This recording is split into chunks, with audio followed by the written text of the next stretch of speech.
Chapter 18. That's right. Close the door, Mr. Powell said sternly, glaring with narrowed eyes at Chris. He stood a few inches behind her, arms crossed in front of him, making sure she followed his instructions. She had carefully folded Mr. Wood in half and shoved him to the back of her closet shelf. Now she closed the closet, making sure it was completely shut as he ordered. Lindy watched silently from her bed, her expression troubled. "Does the closet door lock?" Mr. Powell asked. "No, not really," Chris told him, lowering her head. "Well, that will have to do," he said. "On Monday, I'm taking him back to the pawn shop. Do not take him out until then." "But, Dad," he raised a hand to silence her. "We have to talk about this," Chris pleaded. "You have to listen to me. What happened tonight, it wasn't a practical joke. Her father turned away from her, a scowl on his face. "Chris, I'm sorry. We'll talk tomorrow. Your mother and we're both too angry and too upset to talk right now."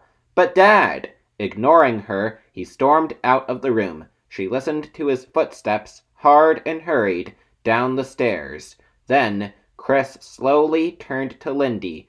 "Now do you believe me?" I don't know what to believe," Lindy replied. "It was just so unbelievably gross." "Lindy, Dad's right. Let's talk tomorrow," Lindy said. "I'm sure everything will be clearer and calmer tomorrow."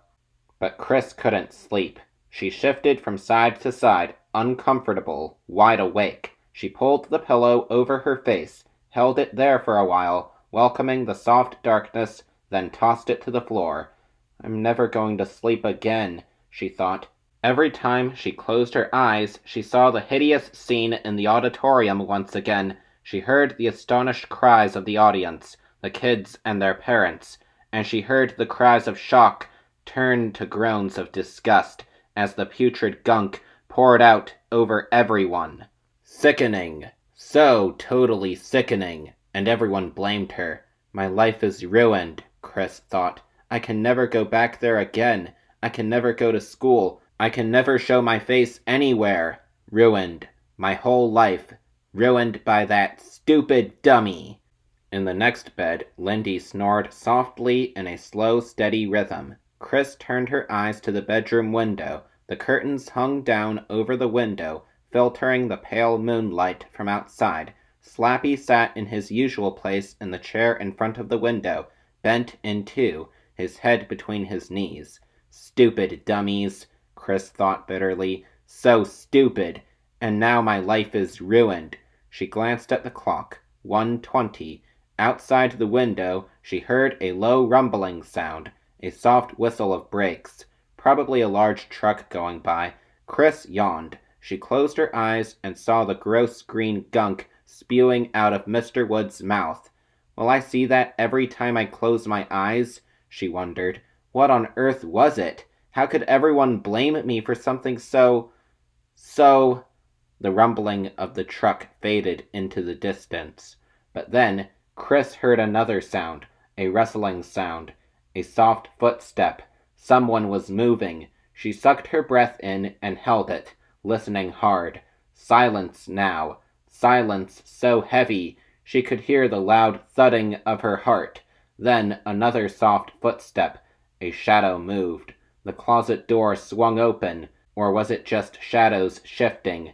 No. Someone was moving from the open closet. Someone was creeping toward the bedroom door, creeping so softly. Her heart pounding, Chris pulled herself up, trying not to make a sound. Realizing that she'd been holding her breath, she let it out slowly, silently. She took another breath, then sat up. The shadow moved slowly to the door. Chris lowered her feet to the floor, staring hard into the darkness, her eyes staying with the silent moving figure. "What's happening?" she wondered. The shadow moved again. She heard a scraping sound, the sound of a sleeve brushing the doorway. Chris pushed herself to her feet. Her legs felt shaky as she crept to the door, following the moving shadow. Out into the hallway, even darker out here because there were no windows. toward the stairway. The shadow moved more quickly now. Chris followed, her bare feet moving lightly over the thin carpet.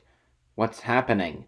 What's happening? She caught up to the shadowy figure on the landing. Hey!